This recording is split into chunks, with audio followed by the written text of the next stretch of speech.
Good morning children, welcome to my YouTube channel. बच्चों, आज हम सॉल्व करेंगे एक्सरसाइज 9.1 का 8th क्वेश्चन, जिसमें हमें दिया है अ statue 1.6 meter tall stands on the top of a pedestal from a point on the ground. The angle of elevation of the top of statue is 60 degree, and from the same point the angle of elevation of the top of the pedestal is 45 degree. Then क्या बोला है? Find the height of pedestal. अब मैं आपको जरा इस मैंने figure draw किया है। क्या दिया है हमें बोला है कि हमारे पास एक स्टैचू है। वो स्टैचू जो है वो पेडस्टल के ऊपर लगा है। पेडस्टल होता है जो एक बेस होता है जिसके ऊपर स्टैचू लगाया जाता है, और स्टैचू की हाइट है 1.6 मीटर। और जिस पेडस्टल के ऊपर वो स्टैचू लगा है उसकी हमें हाइट निकालनी है। और फिर बोला है कि स्टैचू के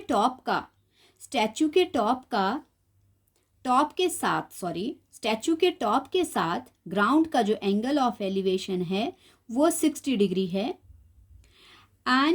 और स्टैचू जहाँ पे लगा है पेडस्टल के ऊपर, पेडस्टल के टॉप का उसी पॉइंट पे सेम ज़मीन के साथ पेडस्टल के टॉप का जो एंगल ऑफ एलिवेशन है वो 45 डिग्री है। समझ आ गया आपको क्या क्वेश्चन है? पेडस्टल है, पेडस्टल के ऊपर स्टैचू लगा है, और ग्राउंड के साथ स्टैचू के टॉप का जो एंगल ऑफ एलिवेशन बन रहा है वो 60 डिग्री बन रहा है, और पेडस्टल के टॉप के साथ ग्राउंड का जो एंगल ऑफ एलिवेशन है वो 45 डिग्री है।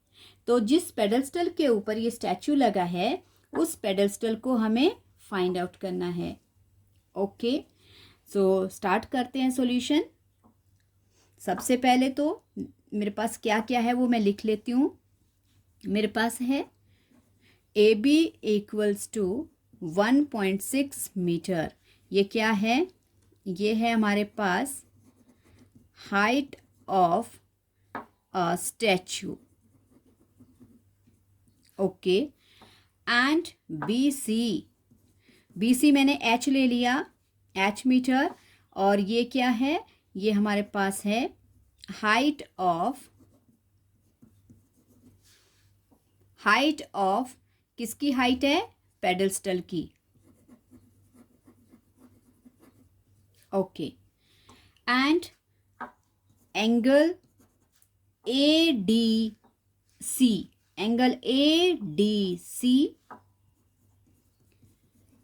60 डिग्री, और एंगल BDC है हमारे पास 45 डिग्री। ओके, तो ये हमें दिया है, और हमें स्टैचू की हाइट को क्या करना है? फाइंड आउट करना है। तो इसके लिए सबसे पहले छोटा ट्राइंगल ले लो, ट्राइंगल BCD। क्या देखेंगे हम? In triangle BCD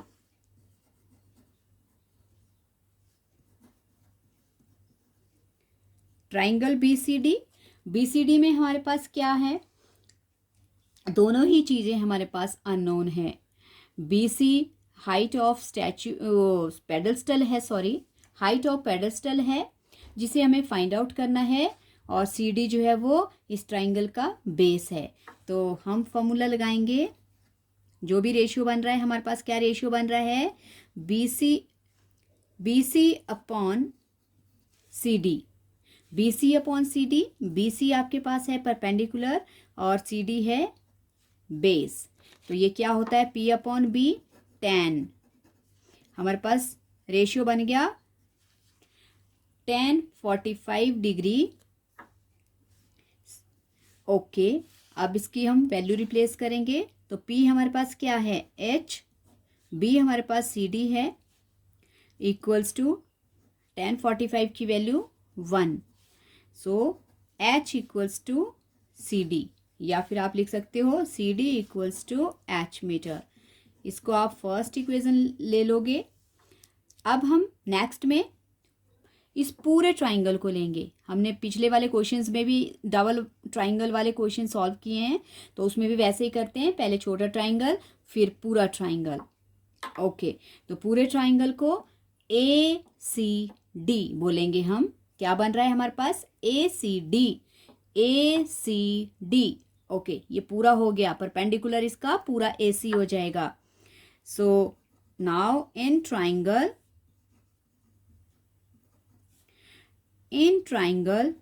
A C D, A C D में क्या है हमारे पास? ए सी हमारे पास परपेंडिकुलर है और सी डी दोबारा से हमारे पास बेस है। लेकिन अब परपेंडिकुलर में हमारे पास क्या हो जाएगा? ये जो ए सी है, ए सी हमारा पूरा बन जाएगा और इसमें ये दोनों वैल्यूज जो हैं ए बी और बी सी की, ये ऐड हो जाएंगी। ये बन जाएगा एच प्लस 1.6, या आप इस तरह से भी लिख सकते हो 1.6 plus H.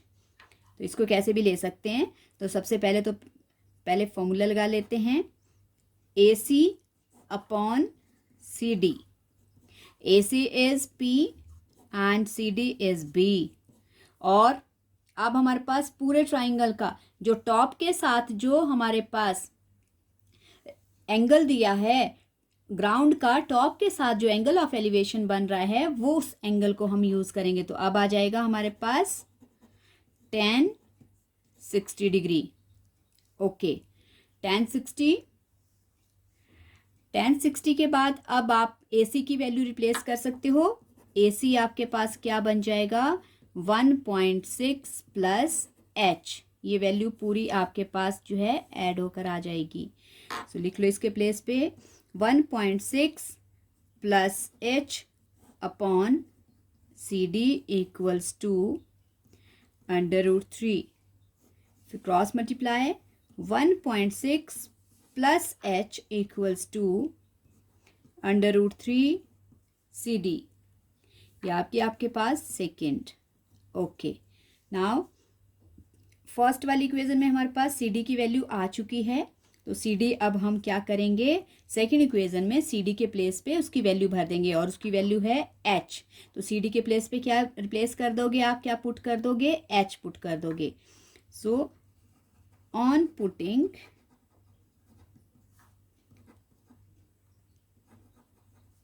Value of C D in equation 2, कर लो, भर लो इसकी value 1.6 plus H equals to C D, और सी डी की वैल्यू है एच। तो क्या हो जाएगा? ये बन जाएगा एच √3, या इसको 3 √h भी लिख सकते हो आप। ऐसे लिख लो 1.6 plus H equals to 3 √h। ऐसे भी लिख सकते हो, ऐसे भी सही है, ऐसे भी सही है। ये लिखना है, वैल्यू रिप्लेस करनी है, ऐसा कुछ नहीं है। ओके, अब हम लाइक वैल्यूज को अरेंज कर देंगे। ये जो एच है, इनको हम एक तरफ अरेंज कर लेंगे। तो यहाँ पे हमारे पास है √3h, और इस h को प्लस का h लेफ्ट से राइट में जाकर माइनस का हो जाएगा। लेफ्ट टू राइट कोई भी टर्म जाएगी, साइन चेंज होता है, ये तो आपको पता ही है। ओके, नाउ इन दोनों में h कॉमन है, तो हम h ब्रैकेट के बाहर ले लेंगे और ब्रैकेट में हमारे पास बच जाएगा √3, क्योंकि यहाँ का h हमने बाहर ले लिया है और ये h बाहर ले लिया, यहाँ रह गया 1। अब हमें h की वैल्यू फाइंड आउट करनी है। तो h के साथ हमारे पास मल्टीप्लाई हो रहा है, इसका कोफिशिएंट क्या है? √3 - 1। तो √3 - 1 को इसके अपॉन में लाएंगे और हमारे पास वैल्यू रह जाएगी h। ओके, नेक्स्ट स्टेप में अब हमें पता है हमारे पास डिनोमिनेटर में रूट वाली वैल्यू है, तो क्या करते हैं हम? आपको पता है, डिनोमिनेटर से रेशनलाइज करते हैं, डिनोमिनेटर के ऑपोजिट साइन से। ओके, तो do the rationalization with opposite sign.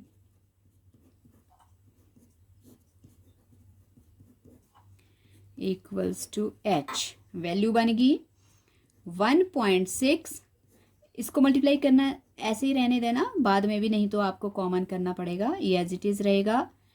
√3 से √3 को मल्टीप्लाई करेंगे तो क्या आएगा हमारे पास, यहाँ पे स्क्वायर के ए स्क्वायर माइनस बी स्क्वायर की आइडेंटिटी भी हो सकती है, लेकिन आप डायरेक्ट मल्टीप्लाई भी कर सकते हो। √3 से √3 को मल्टीप्लाई करेंगे, अदरवाइज आप आइडेंटिटी ही लगा लो, नहीं तो आपको प्रॉब्लम रह जाएगी फिर कि कैसे हो गया। ओके, तो ये हो गया ए स्क्वायर माइनस बी स्क्वायर, क्योंकि ए स्क्वायर माइनस बी स्क्वायर की आइडेंटिटी एक ब्रैकेट में नेगेटिव साइन है और दूसरे में पॉजिटिव है और डिजिट्स बिल्कुल सेम है। तो सॉल्व करो, 1.6 √3 + 1 अपॉन √3 कट गया, हमारे पास रह गया सिंगल 3, ओके, एंड -1 और इक्वल्स टू h। तो हमारे पास अपॉन में बच गई वैल्यू 1.6 √3 + 1 अपॉन 2। 2 से 1.6 कट जाएगा, हमारे पास आ जाएगा 0.8। ओके, h की वैल्यू आ गई हमारे पास, h इक्वल्स टू क्या बचा यहाँ पे 0.8 ब्रैकेट √3 + 1 मीटर्स। हो गया हमारा आंसर। स्टैचू की हाइट आ गई हमारे पास, स्टैचू की हाइट है कितनी, 0.8 ब्रैकेट √3 + 1 मीटर्स। बच्चों कई बार आपको क्वेश्चन में √3 की वैल्यू गिवन होगी, अगर आपको √3 की वैल्यू गिवन होगी तो उसको रिप्लेस करके आपको आंसर निकालना है, अदरवाइज अभी तो हमारे पास नहीं गिवन है, क्वेश्चन में बुक में नहीं गिवन है, लेकिन कई बार अगर क्वेश्चन पेपर में आपको वैल्यू गिवन आती है तो ये आंसर निकालने के बाद जब आप h की वैल्यू निकालोगे तो ब्रैकेट में √3 की प्लेस पे आपको उसकी वैल्यू रिप्लेस करनी पड़ेगी, फिर 1 के साथ प्लस करके जो आंसर आएगा फिर इसको बाहर की वैल्यू से 0.1 जो 0.8 है आपके पास उससे मल्टीप्लाई करना पड़ेगा, तभी आंसर आएगा, लेकिन अभी तो नहीं है। मैं थोड़ा सा ओवरव्यू करवा देती हूँ आपको, क्या क्या दिया था आपके पास दिया था, एक स्टैचू है BC, पेडस्टल है BC और पेडस्टल के ऊपर स्टैचू है AB, पेडस्टल के ऊपर स्टैचू लगा है AB और उसकी हाइट है 1.6 मीटर। आपको पेडस्टल की हाइट निकालनी है और क्या दिया है, ग्राउंड से स्टैचू के टॉप के साथ जो एंगल ऑफ एलिवेशन बन रहा है 60 डिग्री का बन रहा है, और सेम वे उसी पॉइंट पे जो आपका पेडस्टल है उसके टॉप के साथ ग्राउंड से एंगल बन रहा है 45 डिग्री का। हमें फाइंड आउट करनी है हाइट ऑफ पेडस्टल। तो पेडस्टल के लिए AB हमारे पास 1.6 मीटर है, हाइट ऑफ स्टैचू है ये, BC है h मीटर, ये मैंने इसको h इसलिए ले लिया क्योंकि हमें फाइंड आउट करना है, मैंने एक वेरिएबल दे दिया इसको, और पेडस्टल की हाइट है और ADC एंगल 60 डिग्री है, BDC आपके पास है 45 डिग्री। फिर हमने पहले छोटा ट्राइंगल ले लिया, इस ट्राइंगल को सॉल्व किया, इसमें हमें क्या क्या रेशियो मिले, perpendicular upon base, BC upon CD, 1045 की वैल्यू 1 होती है, BC की h है, CD रहेगा और क्रॉस करके h हो गया हमारे पास CD, या फिर CD की वैल्यू h, ये आ गया फर्स्ट। उसके बाद हम लेंगे होल ट्राइंगल, पूरा ट्राइंगल बड़ा जितना बन रहा है उसके बीच में छोटा भी आ जाता है क्योंकि इनकी हाइट जो है वो इंक्लूड हो जाती है, तो ये हाइट AC हो जाएगी, सारी ऐड हो जाएगी हाइट। AC हमारे पास बन जाएगा 1.6 + h। सो ACD ट्राइंगल में फिर हमने रेशियो बना लिया AC upon CD, perpendicular upon base, और वो बन गया हमारे पास 1060 डिग्री। वैल्यू रिप्लेस की, इक्वल्स टू 1060 की √3 होता है, क्रॉस मल्टीप्लाई, ये बन गया √3 CD। अब हम क्या करेंगे, यहाँ पे जो फर्स्ट इक्वेशन में हमने CD की वैल्यू निकाली है उसको सेकंड इक्वेशन में रिप्लेस कर देंगे। तो CD के प्लेस पे मैंने लिख लिया h, इसको यहाँ भी लिख सकते हो, यहाँ भी लिख सकते हो, ओके। सो फिर लाइक टर्म्स को अरेंज किया, यहाँ भी h है और यहाँ भी h है, तो मैंने h एक तरफ कर दिए, यहाँ से प्लस का h आकर राइट साइड में माइनस का h हो गया, माइनस हो गया, ओके। माइनस होने के बाद फिर मैंने इन दोनों टर्म में से h को कॉमन कर लिया, अब h के साथ कोफिशिएंट बन गया √3 - 1, तो h की वैल्यू निकालने के लिए जो इसका कोफिशिएंट है वो लेफ्ट साइड में हमारे पास डिनोमिनेटर हो गया। ओके, अब आपको पता है जब डिनोमिनेटर में हमारे पास रूट की वैल्यू होती है तो उसे हमें रैशनलाइज करना पड़ता है उसके ऑपोजिट साइन से। तो ऑपोजिट साइन से मैंने रैशनलाइज कर दिया, हमारे पास वैल्यू बन गई 1.6 √3 + 1 और अपॉन में a² - b² बन गया। ओके,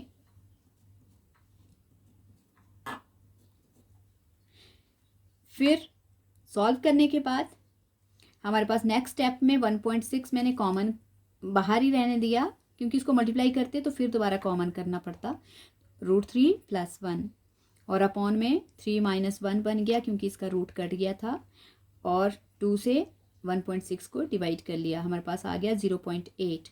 मतलब जो हाइट है, जो स्टैचू की हाइट है वो हमारे पास कितनी है 0.8 ब्रैकेट √3 + 1 मीटर। तो ये था बच्चों क्वेश्चन। आई होप आपको ये समझ आ गया होगा। सो मेरे चैनल को सब्सक्राइब करना, लाइक करना एंड शेयर करना। Thank you for watching my video. Thank you so much.